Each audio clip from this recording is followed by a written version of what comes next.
दोस्तों आपका स्वागत है आपके अपने YouTube चैनल गुरुदेव देसी पाठशाला में। दोस्तों आज मैं आपके लिए लेकर आया हूँ एवरेज का पार्ट 2। मैंने पार्ट 1 में आपको लगातार सम संख्या, विषम संख्या के वर्ग और के औसत के बारे में बताया था। अगर आपको बेसिक से समझना है तो प्लीज मेरी पहली वीडियो को जरूर देखें। दोस्तों सवाल आ जाता है परीक्षा में कि 5 लगातार संख्याओं का औसत 63 है, कुछ भी है मतलब दे देता है। तो सवाल है कि 5 लगातार संख्याओं का औसत 63 है, तो सबसे बड़ी और सबसे छोटी संख्या बताओ। देखो दोस्तों, एक संख्या मान लो कोई भी, मानो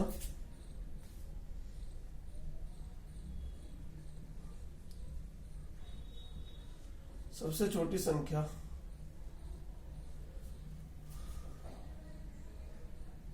x है, तो एक x होगी, एक x प्लस 1 होगी, फिर x प्लस 2 होगी, x प्लस 3 होगी और x प्लस 4 होगी। क्योंकि लगातार है तो एक एक बढ़ता जाएगा। यही तो मैं दोस्तों आपको बता रहा हूं कि सबसे पहले मैं दिखा रहा हूं कि सवाल कैसे करते थे, लेकिन अब क्या तरीका है। एक बार इस सवाल को अगर आपने समझ लिया दोनों तरीके से, फिर आप मार नहीं खाओगे, बिल्कुल भी टेंशन दिक्कत नहीं होगी। लेकिन एक बार देखो, ये मैं सोचो कि यार ये तो शुरू से बनाने लगे उसी हिसाब से। अब क्या होता है, इनका योग बटे संख्या होगी इनका बराबर कितना 63, यही तो होता है। अब इनको जोड़ दो, जोड़ो 1 2 3 4 5, 5x प्लस 3 3 6 4 10 बटे 5 बराबर 63, यही तो हो गया। अब ये उधर चले जाएगा,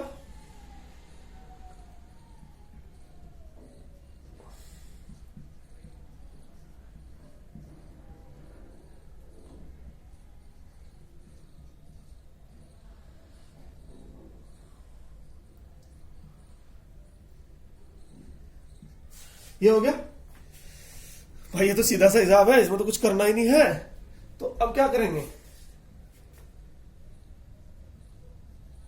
ये इधर जाकर घट जाएगा, 305 बच गया और x बराबर 305 बटे 5, 5 जंग 30, 5 एकम 5।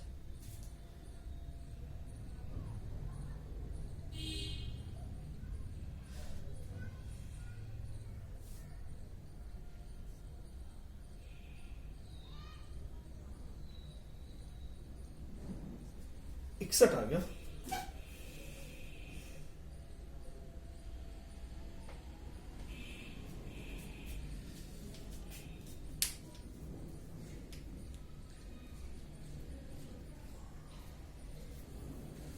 कितना आ गया, 61 आ गया। तो अब क्या करना है हमें, सबसे छोटी क्या हो जाएगी, सबसे छोटी तो x बराबर 61 आ गया, 61 होगी।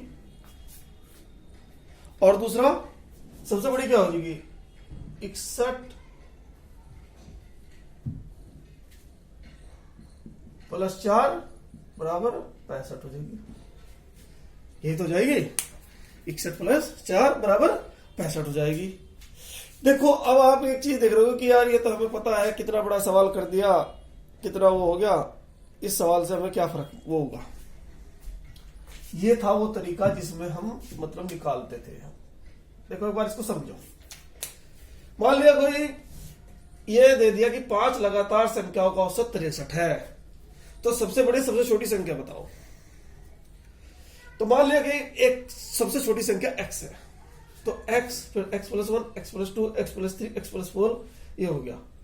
अब मैंने एक बार ये कर दिया छोटा सा थोड़ा इसको कि इनको जोड़ लिया, जोड़ के बाद जो संख्या होगा और बराबर 63 आ गया। तो यहां से x का मान कितना आ गया, x का मान आ गया हमारा 61। जो हमारा x का मान 61 आ गया, ये सबसे छोटी होगी और सबसे बड़ी क्या होगी, इसमें से 61 में ये जोड़ दिया तो ये 65 होगी। यही तो हो गया। लेकिन अब ये देखो, इसके सवाल करने में हमने कम से कम भी 3 से 4 मिनट गायब कर दिए। अब देखो इसको करते कैसे। ये तो था तरीका, वो आपने बेसिक समझ लिया कि ये था। अब देखो एक चीज बताता हूं, अगर आपने ये समझ लिया तो इस तरह का कोई भी सवाल आओ उसके आप 2 सेकंड में जवाब बोल दोगे। देखो पहले एक चीज बताता हूं आपको, 1 2 3 का औसत कितना है, 3 2 5 6 बटे 3 2, 4, 5, 6 का औसत कितना है? 15/3 बराबर 5, क्योंकि संख्याओं का योग बटे कुछ संख्या, कितनी संख्या है वही तो होता है ना। अब देखो 7, 8, 9, 10 बराबर 6, 19, 20, 20, 30, 4, 34, 4, 4, 8, 32, 4, 5, 20। अब देखो इसमें एक चीज आपने देखी है, कुछ जो मैं समझाना चाह रहा हूं वो ध्यान से समझना। आपने एक चीज नोट करी है कि अगर लगातार संख्या है तो उनकी बीच की संख्या उनका औसत होता है। ये भी तो यहां कहीं बीच में ही होगा, क्योंकि 4 है, सम संख्या है, तो ये 8.5 भी तो यहीं के बीच में होगा या नहीं होगा?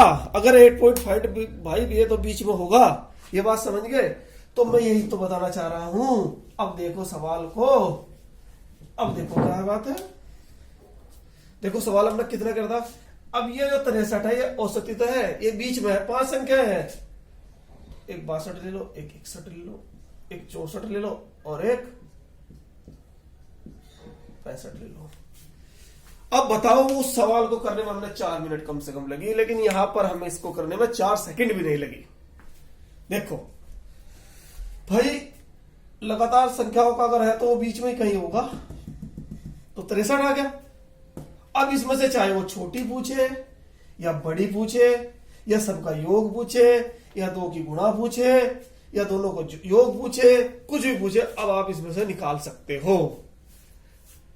जो मैं समझाना चाह रहा था, इसलिए मैंने थोड़ा सवाल को थोड़ा बड़ा किया पहले, क्योंकि भाई इसको एक बार समझाना था, करना था, इसलिए। अब देखो समझ में आ गई बात। दूसरा सवाल देखो, कभी कभी दे देता है 5 लगातार विषम। क्या देता है?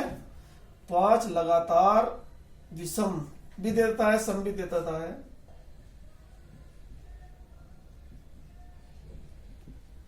का औसत 113 है। तो सभी संख्याएं बताओ कौन कौन सी है। कुछ भी, मतलब एक बार आप समझ लो तो बड़ी छोटी या दोनों का योग, कुछ भी सवाल आ जाता है, लेकिन जो चीज समझाना चाह रहा हूं उसको एक बार दिमाग में बिठा लो कि क्या है। अब देखो वैसा क्या करेंगे, एक्स मानेंगे, फिर वो करेंगे, फिर वो करेंगे, फिर ये करेंगे, तो नहीं।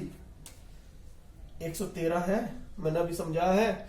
विषम संख्या है तो 115 होगी, 5 है और 117 हो जाएगी, और इधर क्या हो जाएगी 111 और 109। बताओ अब आप इसमें से क्या नहीं निकाल सकते? आप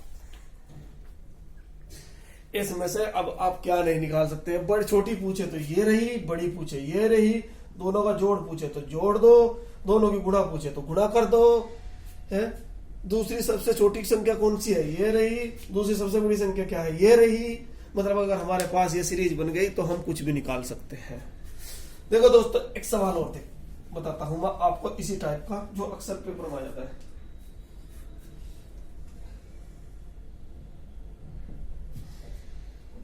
लेकिन एक चीज ध्यान रखना, वो लगातार होगा। कभी बोलो कि हाँ इसमें तो दे दिया कुछ भी और कर दिया काम फिट, लगातार होगा। 6 लगातार सम,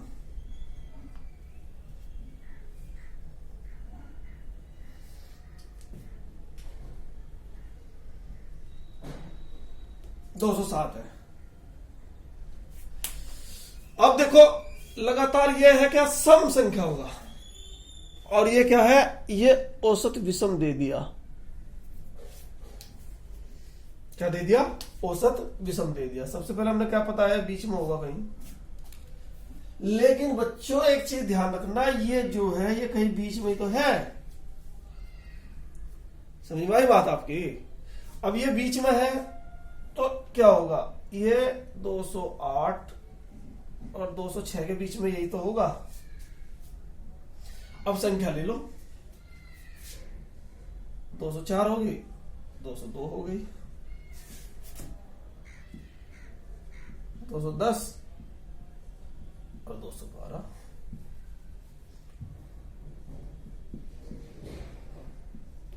इसमें घुमाव क्या था, इसमें क्या था, ये जो विषम संख्या दे दी, पहले तो मगर 8 दे देता, लेकिन ये 6 है, तो 6 5 होती तो बीच का अपने आप ही आ जाता। अगर हम इसमें यही कर दें सम संख्या होगी तो ये हो जाएगी, क्लियर हो गया। लेकिन इसमें क्या कर दिया इसने कि सम संख्या दे दी, मतलब 6 संख्या दे दी।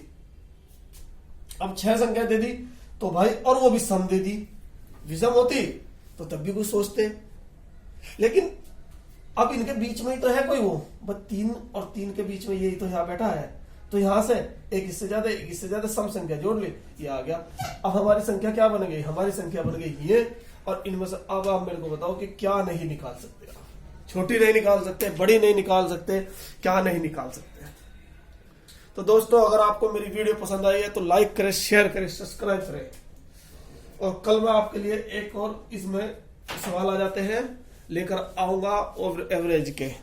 नमस्कार।